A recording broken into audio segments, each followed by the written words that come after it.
Class के biology के chapter 1 कोशिका जो पार्ट है, कोशिका और एनसीईआरटी के हिसाब से 5वां पार्ट होता है। एक कोशिका के बारे में डिटेल जानकारी आज हम देने वाले हैं। कोशिका क्या होता है, कोशिका खोज किसने किया, कब किया, कोशिका कैसे बनता है, कब कैसे कर दिया गया, कोशिका कैसे हमारे शरीर में कार्य करता है, कैसे क्रियात्मक तथा संरचनात्मक इकाई कहलाता है, इन सब के बारे में डिटेल जानकारी लेंगे।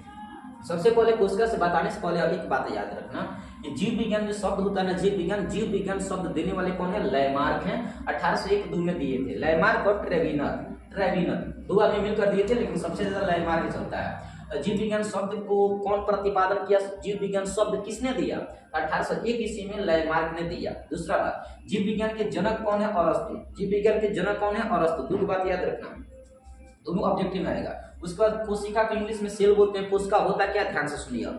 कोशिका हमारे शरीर, दिख रहे शरीर, ये जो शरीर है, ये शरीर हमारे शरीर की सबसे छोटी क्रियात्मक तथा संरचनात्मक इकाई है। तो हम परिभाषा इसे अंग्रेजी हिंदी में बोले, कोशिका को इंग्लिश में सेल बोलते हैं, CELL।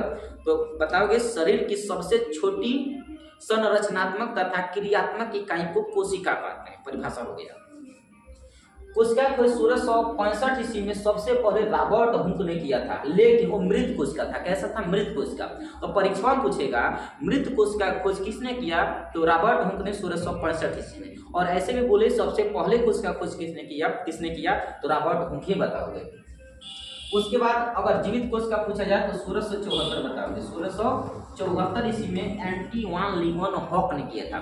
जीवित कोशिका का खोज सबसे पहले किसने किया था, एंटोइन लीवेनहॉक ने किया था। एंटोइन लीवेनहॉक ने किया था 1674 ईस्वी में। दूसरा बात याद रखना, कोशिका को साइंस के भाषा में साइटो बोला जाता है। कोशिका को साइंस की भाषा में क्या कहते हैं बाबू, साइटो। ध्यान से सुनो, कोशिका को साइंस की भाषा में क्या बोलते हैं, साइटो बोलते हैं। तो कोशिका के अध्ययन को क्या कहते हैं, साइटोलॉजी। कोशिका के अध्ययन को क्या कहते हैं, साइटोलॉजी बोलते हैं, साइटोलॉजी। ठीक है, इतना बात याद रखना। कोशिका के अध्ययन को क्या कहते हैं, साइटोलॉजी। कोशिका के अध्ययन को क्या कहते हैं, साइटोलॉजी। इतना क्लियर रखना। एक और बात देखो, ये जो फिगर देख रहे हो, फिगर यही कोशिका है। अब थोड़ा यहाँ समझ सकते हो कि हमारे शरीर में जो एक बूंद हम कतरा, एक कतरा जो छोटा सा बूंद माछे के इतना भर खून जब इसमें से निकालते हैं ना, तो उसमें एक बूंद खून में हजारों कोशिकाएं होती है, हजारों कोशिका। उसी हजारों में से एक कोशिका यहाँ रखा हुआ है। अब यहाँ अंदाज लगा सकते हो कितना छोटा से छोटा कोशिका होता है। तो बच्चों को पढ़ाने के लिए इतना बड़ा कोशिका बनाया जाता है ताकि आसानी से फिगर में हम समझ सके। अब देखो ना, एक बूंद कोशिका में हजारों कोशिका, एक बूंद खून में हजारों कोशिका है, और उस हजारों में से एक निकाल रहे हो, और एक कोशिका में देखो अंदर कितना बा। माइटोकॉन्ड्रिया, वैक्यूम्स है, राजधानी जिसे बोलते हो, केंद्रक है, न्यूक्लियस केंद्रक है, उसके बाद सेंट्रोसोम है, राइबोसोम है, अंतःप्रद्रव्य जल का एक होता है, रेर, शेर, गाल्जी का। इसमें कई गो इसमें पदार्थ भरे होते हैं एक कोशिका में। इसके बारे में डिटेल जानकारी आगे लिया जाएगा। आगे देखो, अब आपसे पूछेगा कि विश्व की सबसे बड़ी कोशिका कौन है, तो आप एकदम जवाब देना, विश्व में सबसे बड़ी कोशिका का नाम शुतुरमुर्ग है। विश्व में सबसे बड़ा कोशिका का नाम क्या है, शुतुरमुर्ग का अंडा सबसे बड़ा कोशिका होता है, 2 किलो से ऊपर होता है। और विश्व में सबसे छोटा कोशिका पूछा जाए तो माइकोप्लाज्म बताएगा। ये प्लांट है, मतलब एक पादप माता, पेड़ पौधा के छोटे छोटे हिस्सा में आता है। पेड़ पौधा की शैवाल टाइप होता है, ठीक ना। दूसरा, मनुष्य में सबसे बड़ा कोशिका कौन है, तो देखो मनुष्य में पूछा है तो इसका अलग आंसर होता है, अब विश्व में पूछा जाए तो उसका अलग आंसर होगा। विश्व में सबसे बड़ा कोशिका तो शुतुरमुर्ग का अंडा, विश्व में सबसे छोटा कोशिका तो माइकोप्लाज्म, जो पादप मतलब पेड़ पौधा का हिस्सा है। दूसरा, मनुष्य में सबसे बड़ा कोशिका अंडाणु होता है। अंडाणु कहाँ होता है, महिला के अंडाशय से छोटा छोटा अंडा निकलता है जिसे हम अंडाणु बोलते हैं। तो महिला के अंडाणु जो होता है ना, सबसे बड़ा कोशिका होता है। मनुष्य में सबसे बड़ा कोशिका अंडाणु। और मनुष्य में सबसे लंबा कोशिका तो दिमाग में कोशिकाएं होती है जिसे हम तंत्रिका कोशिका के नाम से जानते हैं। उसी तंत्रिका कोशिका को इंग्लिश में न्यूरॉन बोलते हैं। तो ये सबसे लंबा होता है। मनुष्य के शरीर में सबसे लंबा कोशिका, लंबा तो तंत्रिका कोशिका, और सबसे बड़ा तो अंडाणु, और सबसे छोटा तो शुक्राणु। सबसे छोटा कोशिका कहाँ होता है, शुक्राणु, ये पुरुष में होता है। ये कहाँ होता है, पुरुष में। और ये न्यूरॉन देखे तो महिला पुरुष दोनों में होते हैं, और ये अंडाणु केवल महिला में होते हैं।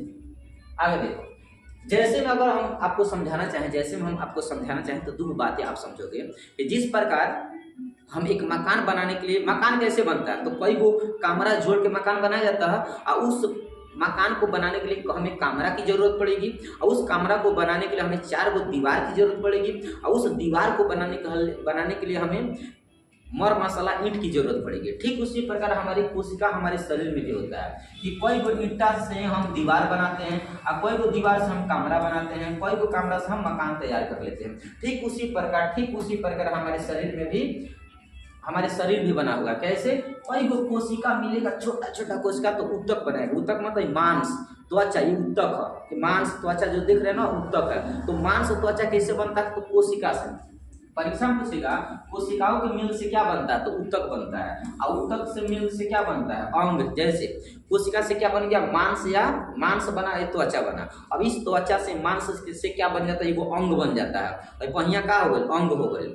अंग, मुड़िया अंग, हऊ अंग, मतलब जितना भी ऊतक मांस से जो एगो अलग खंड बन जाता है उसको हम अंग बोलते हैं। तो अंग बन गया, और अंग से क्या बन गया? पूरा शरीर बन गया। अभी बाह जोड़ दो, गोड़ जोड़ दो, मुंह जोड़ दो, पेट जोड़ दो, ये सब का है? अंग है। तो सभी अंग जोड़ देते हैं तो एगो चलता फिरता शरीर बन जाता है, जिस प्रकार ये मकनिया बना है। तो ये तो हुआ उदाहरण। आगे आपसे पूछेगा कि कोशिका एक संरचनात्मक तथा क्रियात्मक इकाई है कैसे? तो 2 नंबर में आएगा। इसके बाद हम लोग पढ़ेंगे डिटेल में कोशिका के अंदर कौन कौन से पदार्थ पाए जाते हैं, कोशिका का फिगर बनाएंगे, तब हम डिटेल जानकारी लेंगे। अभी तक ये पढ़ो कि कोशिका एक संरचनात्मक तथा क्रियात्मक इकाई है कैसे। तो देखिए परिभाषा ऐसा ही समझो, हमारे शरीर की सबसे छोटी क्रियात्मक तथा संरचनात्मक इकाई कोशिका कहलाती है। तो वही पूछ रहा है कोशिका संरचनात्मक है, कैसे संरचनात्मक है। दूसरा कि कोशिका क्रियात्मक है, तो कैसे क्रियात्मक है। दोनों भूल हो गए। सुनो बाबू, संरचनात्मक इसलिए है क्योंकि कोशिका हमारे शरीर का रचना करता है। अगर कोई पूछे कोशिका संरचनात्मक है क्यों, तो कह देना कोशिका संरचनात्मक इसलिए है क्योंकि कोशिका हमारे शरीर का रचना करती है। दूसरा कोशिका क्रियात्मक है क्यों, तो कहोगे कोशिका क्रियात्मक इसलिए है क्योंकि हमारे शरीर का कोशिकीय स्तर पर सबसे छोटा से छोटा काम कोशिकीय स्तर पर कोशिका ही कार्य करता है। हमारे शरीर की कोशिकीय स्तर पर क्रिया या कार्य कोशिका करता है, इसलिए क्रियात्मक है। क्रियात्मक क्यों है? क्योंकि हमारे शरीर के कोशिकीय स्तर पर, मतलब एकदम छोट से छोट स्तर पर कोशिका कार्य करता है, इसलिए कोशिकीय क्रियात्मक कहा जाता है। इसके आंसर बताना, घुमा फिरा कर लंबा चौड़ा ना बोला जाए तो कह देना कोशिका को संरचनात्मक तथा क्रियात्मक इकाई इसलिए कहते हैं क्योंकि यह हमारे शरीर का रचना करता है तथा कोशिकीय स्तर पर कार्य करता है। हो गया आंसर, समझा। तो अगर पूछा जाए कि संरचनात्मक, कोशिका को संरचनात्मक क्यों कहते हैं, तो कह देना क्योंकि हमारे शरीर को रचना करता है। हो गया का आंसर। दूसरा क्रियात्मक क्यों, तो कह देना हमारे शरीर के ना सबसे छोट से छोट कोशिकीय स्तर पर कार्य करता है, इसलिए क्रियात्मक इकाई से कहा जाता है। तो ये तो हुआ कोशिका के बारे में। इसके बाद फिगर बनाकर हमें बारी बारी से उसके अंदर का स्टडी करना होगा, तो हम अगले वीडियो में बनाएंगे क्योंकि टाइम हमारे पास नहीं है। ओके।